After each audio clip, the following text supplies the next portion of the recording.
Habang buhay ko bang babantayan itong puntod ko? Sabi mo sa akin, pagsapit ng birthday ko, mapupunta na ako sa langit. Gusto mo na ba talagang mapunta sa langit? Sige, ganito na lang ha. Kung sino yung taong magtatagal sa puntod mo ngayong birthday mo, mapupunta ka na sa langit. Iyon lang? Ang dali naman. Siyempre, yung mama ko, yung nanay ko, siya lang naman yung kakampi ko sa buhay eh. Malalaman natin yan maya-maya lamang. O ayan, may paparating na pala.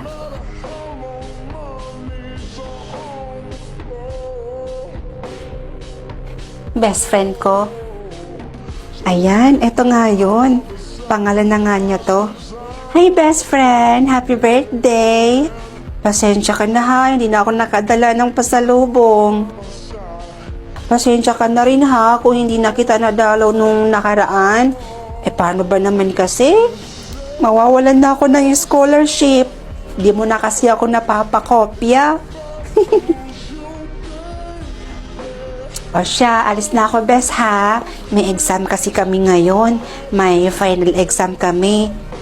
Bye! Happy birthday ulit! Ano ba yan?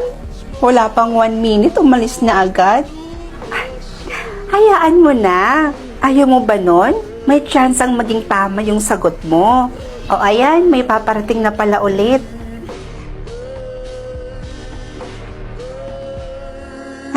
Si ate. Hi bunso. Happy birthday. Miss na kita. Miss na ni ate yung boses mo. Miss ko na rin yung pagsabihan mo ko ng, ate, tumaba ka na nga dyan. Kakain na tayo oh. Ate, huwag kang magpapalipas ng gutom kasi magkakasakit ka niyan. Bunso, miss ko na lahat ng yun eh. Nakakamiss ka sobra. Siguro kung nandito ka lang, tapos buhay ka pa, tapos birthday mo, di sana kumala na tayo ngayon, diba? Magra-rides tayo. Diba gustong-gusto mo yon? Kaso wala ka na eh. Pero ayos lang. Okay lang. Kasi alam ko naman na masaya ka na ngayon.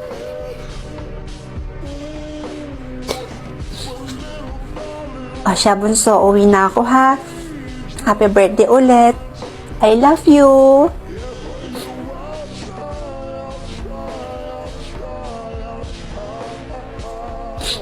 Oh, andyan na yung mama ko.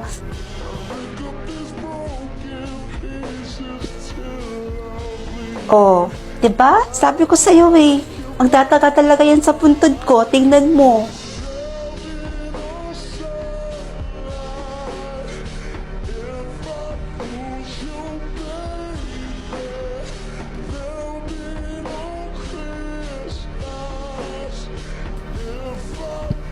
Sa ngayon, yung mama mo ang may pinakamatagal.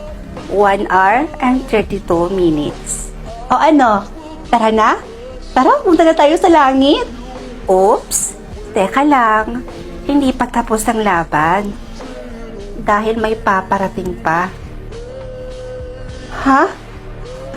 Sino naman? Siya.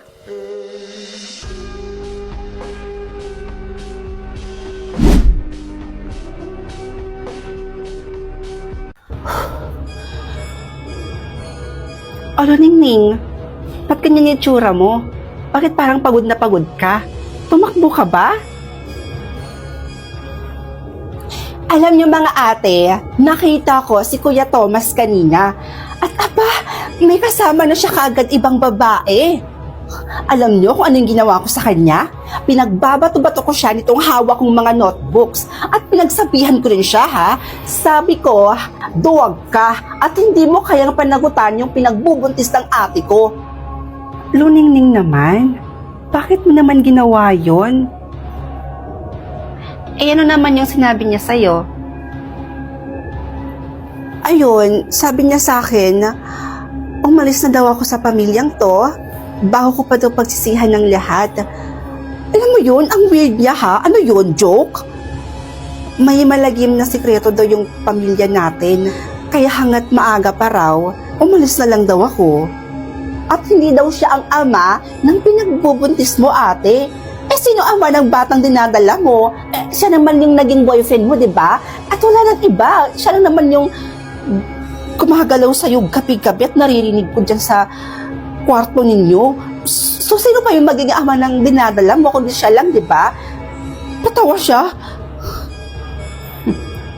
Yang dinadala ng ate Jowan mo at itong anak ko at yung magiging anak mo magdadala ng biyaya sa tahanang ito.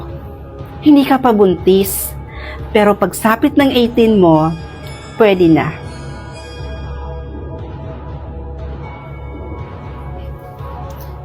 Hello, Tay? Tay!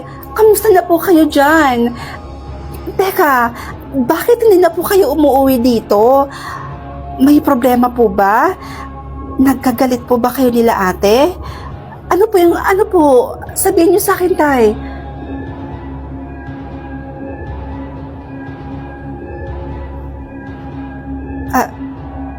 Dapat nga ho, nandito po kayo para matulungan niyo po akong mag-alaga sa mga apo niyo. Si Ate Lena, buntis na po siya ngayon ay. Alam niyo po ba yon?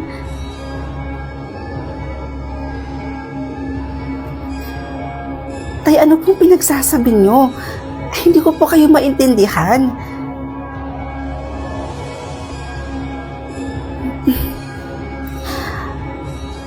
Tay, kung aalis ako dito, walang kasama sila ate dito. Paano naman po sila?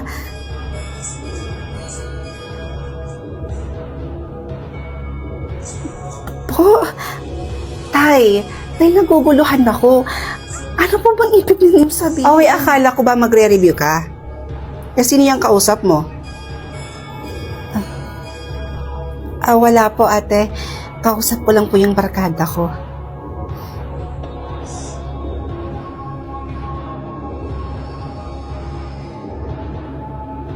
Oh, gising ka na pala. Halika na at sumabay ka na sa akin kumain. Ate, nasan po si Ate Didit? Pina-check up niya yung anak niya. May sakit kasi. Ate, sabihin mo nga sa akin yung totoo. Alam mo, hindi mo ko kayang mapahamak. Alam ko ang hangad mo ay ang kaligtasan ko. Ate, totoo po ba yung sinasabi ni Kuya Thomas na may malagim na sikreto yung pamilya natin? Kasi nakausap ko kahapon si tatay. Ganon din po yung sinasabi niya. Gusto niya lumayo ako sa inyo. Ate, please lang, sabihin niyo po sa akin yung totoo. Ano po ba talaga yung sinasabi nila? Ano po ba talaga? Naguguluhan na kasi ako. Itong pinagbubuntis ko at pati na rin yung sa anak ni Ate Didit. Mga anak ni tatay. Ano? Si Ate Didit, sumama siya sa mga kulto at ito ang mga traditional ritual nila ang magpabuntis sa sarili mong ama. Nagpakalayo-layo na si tatay para sa'yo dahil ayaw nang maranasan mo pa ang lahat ng dinanas namin. Pinilit nila akong makipagtalik noong mga gabing yun kay tatay. At talaban ito ni Thomas. Kaya niya ako hiniwalayan. Dahil hindi niya man talaga to anak.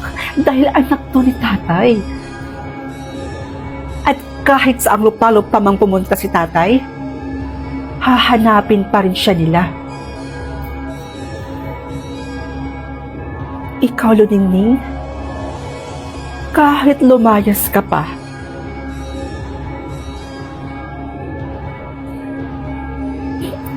wala ka na ring takas.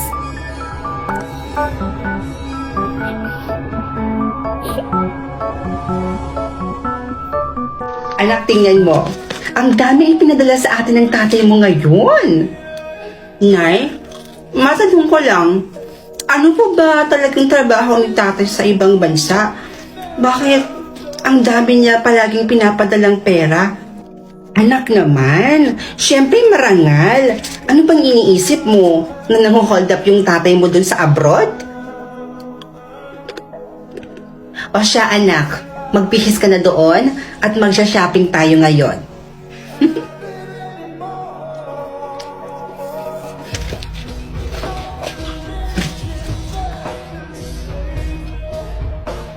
Nay, nagpadala na naman ba sa inyo si tatay?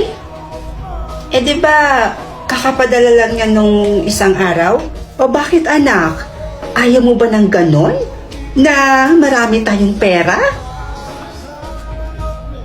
O ito na ha. Ayan, baon mo yan. O yan ako, ubusin mo yung pera mo na yan ha. Kung gusto mo, mag-shopping ka ngayon din. Oo, para mas mabilis maubos yung pera mo. Tapos kapag naubos na, humingi ka sa akin ulit, ha? Ano kaya kayo ng mga kaibigan mo? Puntahan nyo kung ano yung gusto nyong puntahan, mag-travel kayo, ganun-ganon. Gumastos ka lang anak, humingi ka lang sa akin kapag naubos na yung pera mo. Huwag na po, Nay. Itatabi ko na lang ito. Sayang din pang dagdag ng ipon ko. Bala ko kasi sanang bumili ng sasakyan.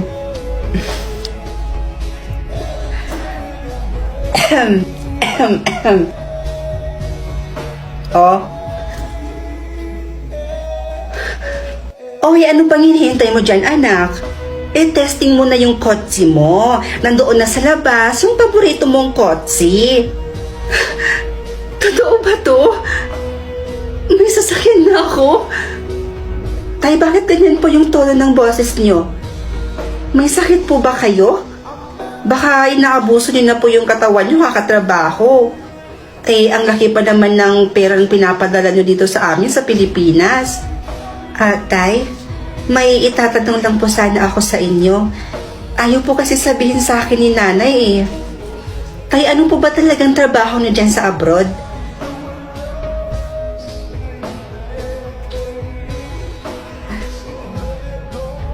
Sige po, Tay. I love you too.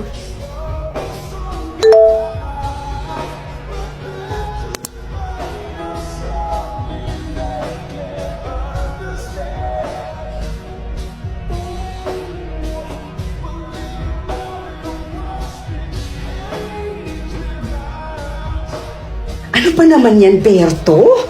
Magpagaling ka na niyan. Paano naman tayo niyan kapag umuwi ka? Diyan ka na lang? Ano ka ba naman? Magpagaling ka dyan, tapos magtrabaho ka na ulit. Tapos yung pipiliin mo makatrabaho mo, yung walang sakit. Nay, ay, anak, si tatay ba to? Si tatay ba yan? Sabihin niyo sa akin ng totoo, Nay. Ano po ba talagang trabaho ni tatay sa abroad? Bakit ang bilis natin yumaman? Oo na, eto na. Eto na, sasabihin ko na. Ang trabaho kasi ng tatay mo sa Malaysia, anak,